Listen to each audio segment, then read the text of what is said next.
O'zbekiston Respublikasi Prezidentining 18-sonli farmoyishi asosida respublika bo'ylab 11-mart sanasidan e'tiboran dolzarb bir oylik ishlari boshlab yuborildi. To'rtko'l tumanida aholi xonadonlarini ekishga tayyorlash, obodonlashtirish va yashil makon dasturi doirasida amalga oshirilgan seminar dastlab Yashnobod mahallasidan boshlandi. Respublikadan biriktirilgan rahbarlar, mahalla yettiligi hamda tumandagi tegishli tashkilot mas'ullaridan iborat seminar ishtirokchilari Yashnobod mahalla fuqarolar yig'inidagi Yashnobod To'rtko'l fermer xo'jaligida bo'ldilar. Yashil makon umummilliy harakati doirasida To'rtko'l tumani hokimi Rustam Shammuratov va respublikadan biriktirilgan vakillar tomonidan Yashnobod mahallasidagi yangidan tashkil etilayotgan intensiv bog'da mevali daraxt ko'chatlari ekildi. 20 gektarlik maydonda tashkil etilayotgan Nuroniylar bog'ining 4 gektariga uzum, 16 gektariga esa olma, o'rik, olxo'ri kabi eksportbop ko'chatlar ekildi. Bahor mavsumida tashkil etilgan yashil maydonlarni barpo qilish borasidagi ko'chat ekish ishlari tumandagi barcha mahallalarda davom etmoqda. Seminar qatnashchilari Sho'roxon ovul fuqarolar yig'ini hududida yashovchi Erkin Egamberdiyevning tomorqa yeri bilan tanishdilar. Aytib o'tish joizki, tadbirkor dehqon jami 6 sotix tomorqasining 2 sotix qismida issiqxona tashkil qilib, yeriga 3 marta hosil olib kelmoqda.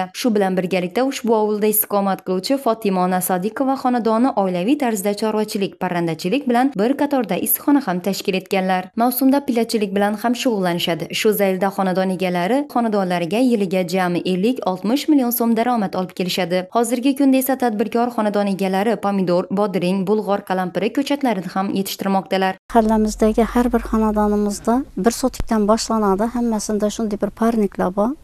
Dehqonchilik bilan shug'ullanadi hammasi. O'sha dekabr oyida uyda yashiklarda bolgar burchni tuxumini tashiydilar.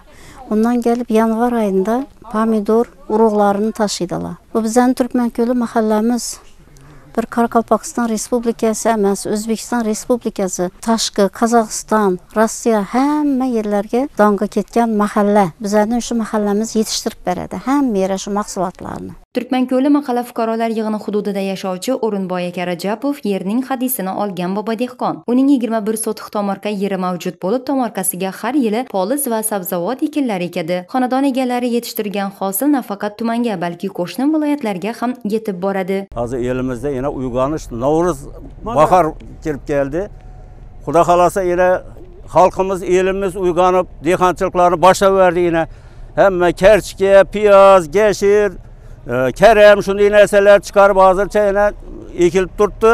Seminar davomida ishtirokchilar tadbirkordan hosildan yaxshi natija olish sirlari, o'z qo'llari bilan urug' qadashdan tortib, barakali hosil olish jarayonlarigacha to'liq ma'lumot oldilar.